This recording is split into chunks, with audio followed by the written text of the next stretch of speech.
बड़ी खबर, लेबनान के कफ्र शुबा में भी बमबारी आईडीएफ के हमले में 2 इमारतें तबाह हो गई।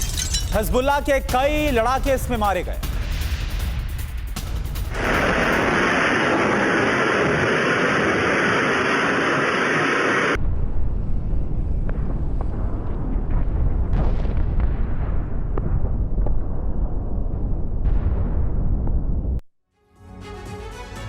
तो लेबनान पर ताबड़तोड़ हमले कर रहे इजराइल के सामने एक और फ्रंट खुल गया।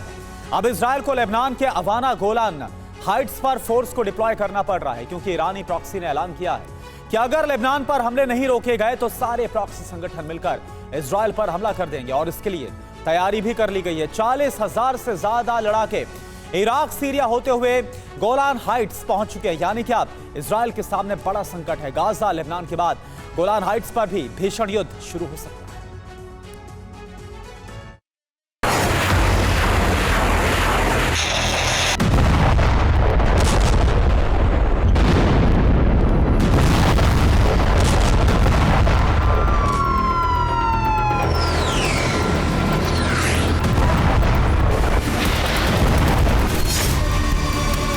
इजराइल चाहे कितने भी हिजबुल्लाह ठिकाने तबाह कर दे, लेकिन जब नसरल्लाह का फरमान जारी होगा तो हिजबुल्लाह लड़ाके इस तरह विध्वंसक हमले करते हैं।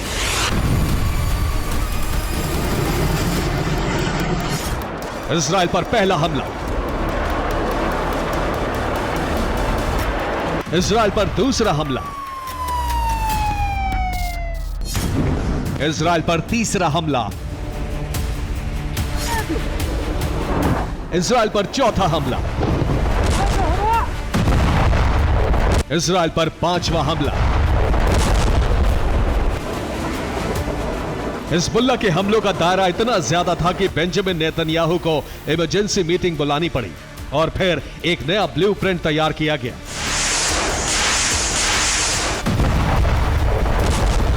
पिछले 3 दिनों से लगातार हमले कर रहा इजराइल अब ये सोचने के लिए मजबूर है कि इतने हमलों के बाद भी आखिरकार हिजबुल्लाह कमजोर क्यों नहीं पड़ रहा है। दरअसल इसके पीछे हिजबुल्लाह को लगातार मिल रही मदद है। ईरान के रास्ते रूस और चीन हथियार लेबनान तक पहुंचा रहे हैं, जिसके दम पर हिजबुल्लाह लगातार हमले कर रहा है, खासतौर से दक्षिणी लेबनान में भारी नुकसान के बाद भी।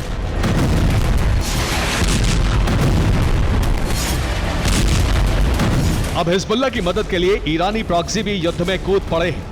ऐसे में युद्ध के 2 फ्रंट खुल गए हैं। एक तरफ लेबनान से हिजबुल्लाह लड़ाके हमले कर रहे हैं, तो दूसरी तरफ गोलन हाइट्स पर ईरानी प्रॉक्सी के 40,000 लड़ाके पहुंच रहे हैं, जो एक भीषण युद्ध शुरू करने वाले हैं। ऐसे में उनका मुकाबला करने के लिए इजराइल पर जल्द से जल्द ग्राउंड ऑपरेशन शुरू करने का दबाव है।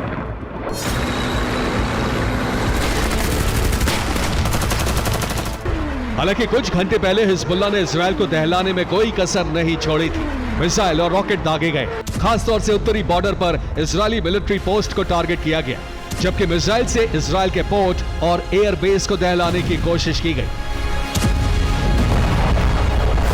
हिजबुल्लाह ने धमकी दी है कि उसकी ताकत को कमतर आंकने की कोशिश ना की जाए। इजराइल का विनाश निश्चित है।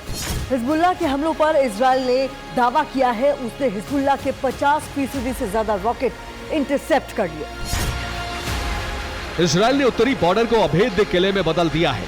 खासतौर से 3 लेयर डिफेंस सिस्टम लगाकर वो करीब करीब हर हमले को नाकाम करने का दावा कर रहा है। लेकिन इजराइल के लिए मुसीबत अब दूसरे बॉर्डर पर बढ़ गई है। गोलन हाइट्स पर ईरानी प्रॉक्सी लड़ाके पहुंचने से भारी नुकसान का खतरा है। ऐसे में इजराइल जल्द से जल्द ग्राउंड ऑपरेशन करके हिजबुल्लाह के तमाम ठिकानों को नष्ट कर देना चाहता है। इस बीच इजराइल की एयर स्ट्राइक जारी है।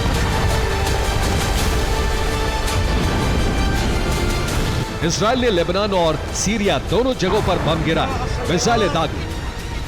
सीरिया पर किए हमले में तारतुस इलाके को काफी नुकसान पहुंचा है। दरअसल तारतुस में रूसी बेस मौजूद है, जिसके पास इजराइल की मिसाइलें गिरी।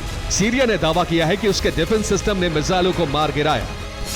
यानी इजराइल अब उस गठबंधन से टकराने को तैयार है जिसमें रूस, ईरान, चीन और नॉर्थ कोरिया शामिल है। हालांकि अभी ईरान और रूस ही ईरानी प्रॉक्सी की मदद कर रहे हैं। ऐसे में अरब में महाविध्वंस की शुरुआत हो सकती है, क्योंकि पश्चिमी देश इजराइल की मदद के लिए कभी भी युद्ध में उतर सकते हैं।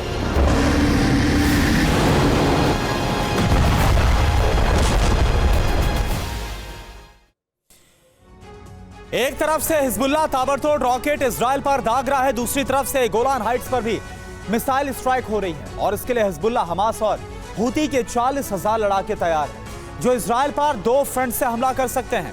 लेबनान से हिजबुल्लाह लड़ाके रॉकेट स्ट्राइक कर रहे हैं, जबकि गोलान हाइट्स से ईरानी प्रॉक्सी प्रहार की तैयारी में है। गोलान हाइट्स के पास 40,000 लड़ाके पहुंच चुके हैं जो अलग अलग रूट से पहुंचे हैं। वहां से रॉकेट मिसाइल से इजराइल पर हमले का ब्लूप्रिंट बना लिया गया है।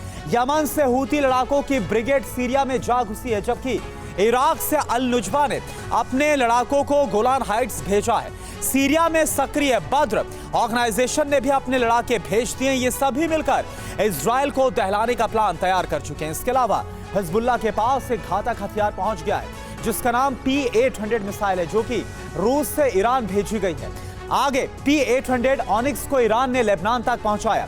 हिजबुल्लाह के अलावा दूसरे प्रॉक्सी गुट को भी रूसी P-800 मिसाइल की सप्लाई की गई है, जिसमें हूती का नाम भी शामिल है। P-800 ऑनिक्स मिसाइल की रेंज 600 से 800 किलोमीटर होती है, जबकि P-800 की स्पीड 3200 किलोमीटर प्रति घंटा होती है। इसकी विस्फोटक ले जाने की क्षमता 500 किलो से ज्यादा है, जिससे दुश्मन के खेमे में भारी तबाही मचाई जा सकती है।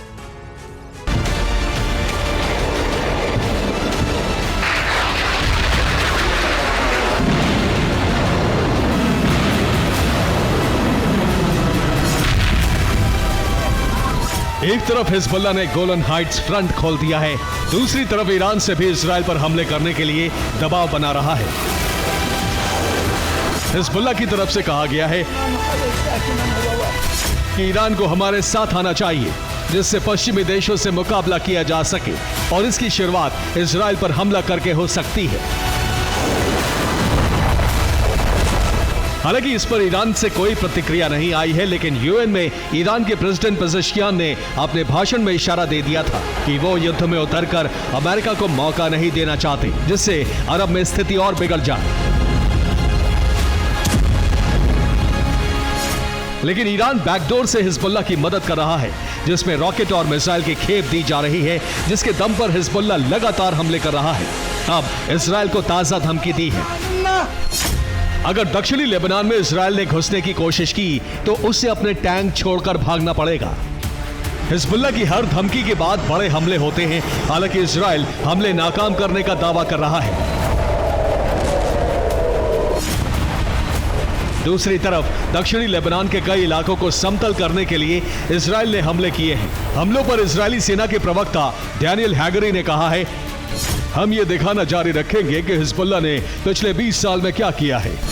एक बड़े षड्यंत्र के तहत उसने दक्षिणी लेबनान को आतंकी अड्डों में बदल दिया, जो अब हमारे लिए युद्ध का मैदान है।